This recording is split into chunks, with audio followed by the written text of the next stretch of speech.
Well, it is nice to be here. So we have the pictures of the gator pin, and I know now it has to go upward, but it is nice to be someplace where you understand what UK means also. A lot of times I'm on the plane and they see a business card on my baggage that says UK, and they talk about British soccer or other things, or I've been in conversations where I'm talking about the University of Kentucky and people have this blank stare, and then all of a sudden they understand that, oh, you aren't from England, are you? And so anyway, you understand about University of Kentucky. It is nice to be here down in Florida. Great department you have. Thank you for the organizers of this conference.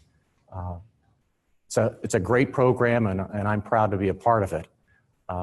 I will pay the price when I get back and they see the gator pictures. But anyway, it's fun. It's fun. So I'm going to go through about 22 slides quickly to set sort of a global view of agricultural trade to provide a backdrop. You know more about Florida agriculture than I do. And so let's go forward from that. So I move this. Okay. So I'll talk about overview of agricultural trade. I'll talk about exchange rates. I'll talk about free trade agreements, very briefly on all these things, other influences on agricultural trade, and then maybe a little bit about future trade prospects, but that's dangerous. That's a dangerous area. But anyway, I'll give you some insights maybe, and hear about your insights maybe as the program progresses. So, the U.S., of course, is the leading agricultural exporter, about $140 billion in exports each year, but there are lots of other countries that export too. Netherlands, Germany, and France are all members of the EU. They trade a lot in very highly processed products. They have integrated regulations. It's the one market. They have no trade barriers. They have basically, well, among those three, a common currency, lots of things that make trade easy among the countries. And so they very much concentrate on processed food trade. You've also got Brazil, even China, who's a major agricultural exporter these days. But the US is number one and very important. Our exports are different, though, than the other country exports. Not so many processed products, other than a couple of countries that we'll talk about. So you can see that the period of 2008 to 2017 and what agricultural exports have done. If you go back to before 2007, there hasn't been that much change. A lot of that, now that's value, so some of it is volume of exports, some of it's value of the per unit for the exports. But you can see that after the financial crisis of 2008, there was a down dip, and then after that, it's been up. Last couple of years, because prices have dipped for a lot of the main products, you've got a reduction in agricultural exports. But in that number, there's a lot going on. So it's really challenging to talk about agricultural exports, such a diverse topic, in 15 minutes. But let's try. Our destinations. Our leading destinations, really these days, it used to be long ago. I've been at Kentucky longer than John has been at U of F. So when I first came to Kentucky, it shows. Yeah. I'm glad I'm going before you.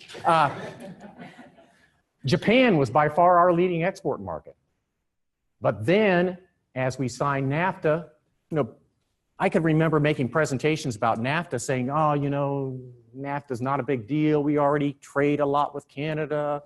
Canada's not that big of a population. And I was wrong.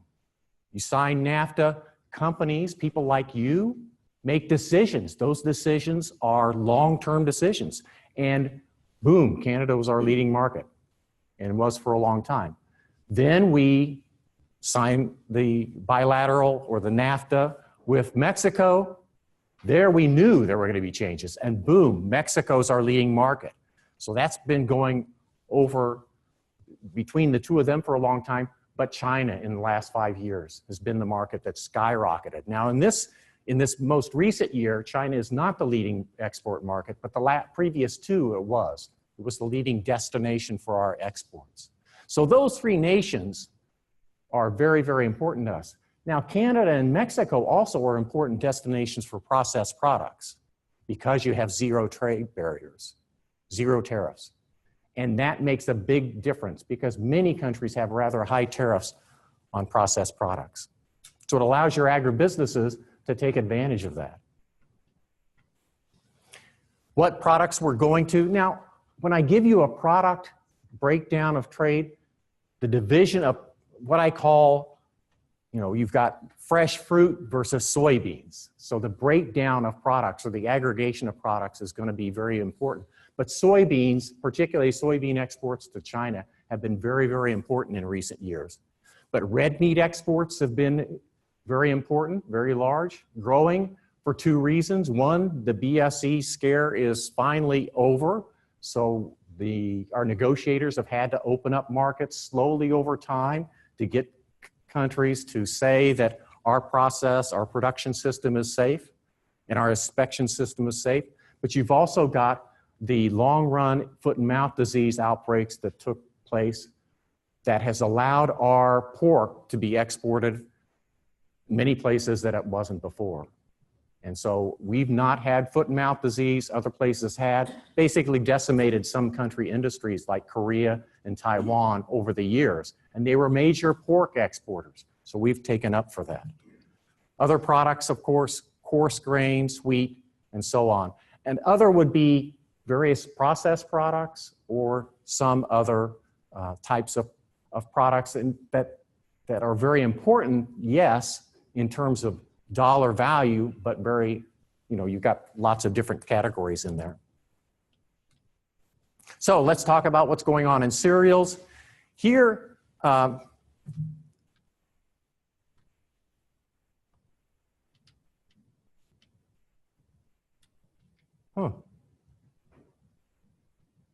Thought I had okay, sorry. So here I've got world exports and US cereal exports. So the bars are the cereal exports, the line are world exports. And you can see that for most years, we are reflecting what the rest of the world does. And we'll see that in a lot of I'll go through a couple of other commodities, except for cereals. And what happens is if markets tend to get saturated, we tend to lose market share.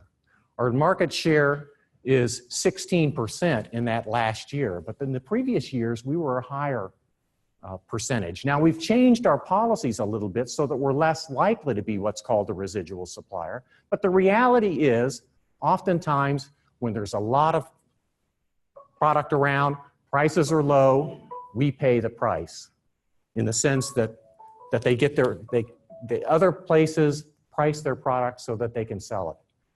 You don't see that so much with respect to fruits and vegetables. And so here we've got a percentage of 10%, or excuse me, 11% in the last year. And as Spiro says, 2013 is the last year you can get FAO data on world. We can get US data for 2017, but I can't get the world exports that much. So you can see that it's tracking about the same as the world. Oilseeds, a little bit different than grains in that the US is a major supplier of soybeans, and you've only got a couple of others that are major suppliers, Brazil and Argentina. And yet still, if you've got a glut of soybeans that's starting in 2013, you've got problems in terms of our export share. But we are a major soybean exporting country, accounting for almost 30% of exports in 2013. And here we've got meat exports, and you can see that meat exports have a larger trend, a more prominent trend going up, and we are more than meeting that trend. Notice that if you were to put a trend for ours during that time period, our exports, US, it would be steeper than the world trend would be. So we're doing well, and a lot of that is promotion of product and technology and being able to get fresh pork and beef into various markets. So technology's had a very, very big role in that over the years. Well, one factor that's important is the value of the dollar, and that has been very volatile in recent years. And even this year already, it's been volatile. And so the challenge is trying to look at what the value of the dollar is, because you can consider all the different countries of the world. You've got almost 200 countries. Each one of them has a currency value relative to the dollar. Some of those currencies pegged to the dollar, not so many anymore. Others fluctuate. And you've got the more developed countries that fluctuate, and you've got less developed countries that fluctuate. And so we're trying to capture all those 170, 180 different exchange rates into one value. So it's a challenge. This weights each of those exchange rates based on our agricultural exports to them. If you had a merchandise export trade weight, it would be different, and so on. You can have trade weighted for coarse grains or any product that you want. And that's just changing the value, the weighting on each of those. So this is for agriculture, and you can see that the base is 100%. There's a baseline that's previous to 2008. And it's, after the crisis, the value of the dollar increased. Remember, if you remember, people were going to say, you know, the financial crisis, the value of the dollar is going to go down. Well, people move to the dollar. When there's uncertainty, people move to the dollar. Now they move to gold also, but I don't have that in the presentation. Then they moved away from the dollar. Dollar went down in value. And in 2006, it increased a lot. That's when I went on vacation to England, you know. That's where I choose my vacation spot. What's going to the value of the dollar? I have a friend in France who chooses it based on where the latest terrorism attack was. So what he does is he goes, Pascal, you remember Pascal, Kelly knows Pascal, good friend of mine.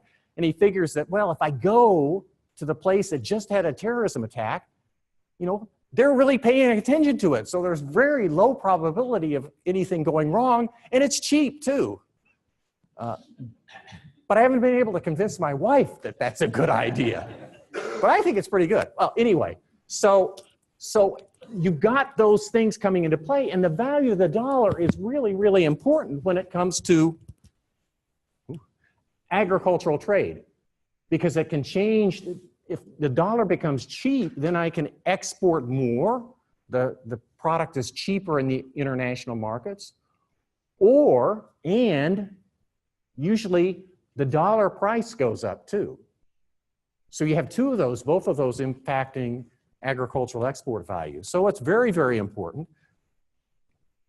And so you can see here, what I've done is outlaid the exchange rate in the orange, maybe Gator orange, I don't know, maybe not. But anyway, and then the bars are agricultural exports. And you can see that when the dollar value was low in 2011 to 2014, you had a bump in agricultural exports. And then there's been some change that's come back from that.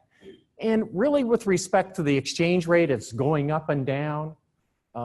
Agricultural exports have really, if you go back before 2008, they were much lower back in the early 2000s. So you probably have a trend up until the 2012, 2013 period. It's sort of leveled off since then for all sorts of reasons.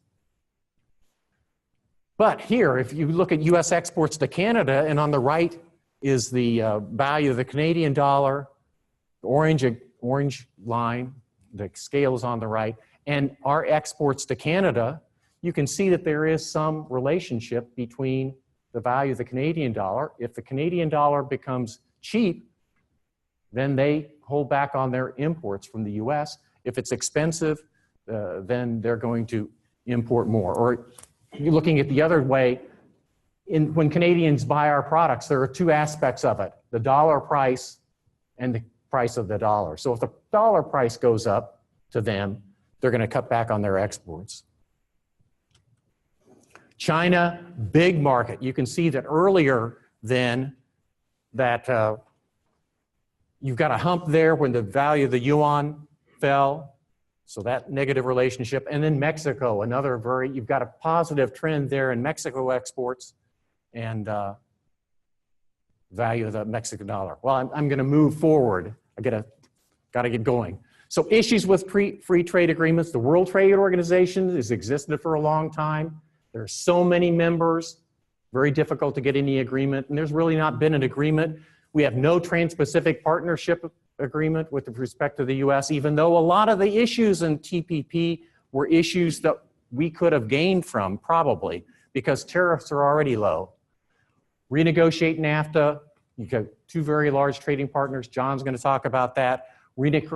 Korea is our 6th leading market. You're going to renegotiate Korean-U.S. trade. Koreans really, really, really gave up a lot of agricultural concessions for that. So it's a very important issue, but I don't know where it's going exactly.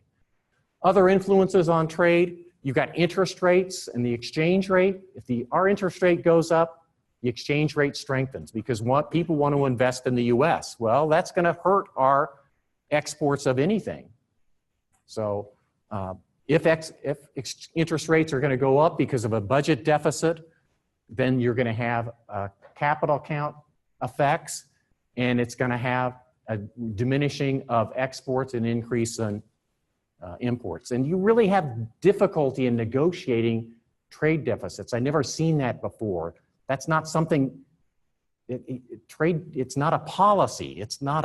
You cannot deal with that because capital flows swamp trade flows with respect to exchange rates.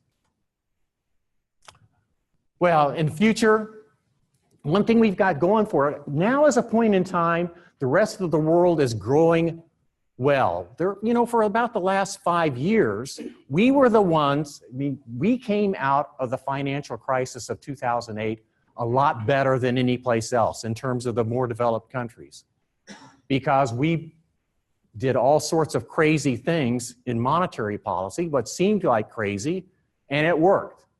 It got us out of a really bad situation. Japan still hasn't gotten out of its financial crisis from the 1990s, 30 years later. Well, we got out within 10 years, maybe about 7 years. But you've also got the rest of the world that's now copied quantitative easing and has come out. So they might be growing 2 to 3% in a lot of developed countries. You've got the cyclical nature, though, of agricultural products, and you've got a lot of commodities there's a lot of product around, so you don't know what's going to go on there. And I don't know what's going to go on with the value of the dollar. The dollar peaked late last year, a short-term peak, and it's fallen quite a bit. But if interest rates start to rise, everybody's in the world's going to want dollars, and the dollar's going to go up. And I don't really know what this anti-globalization and nationalistic tendency among countries is going to be.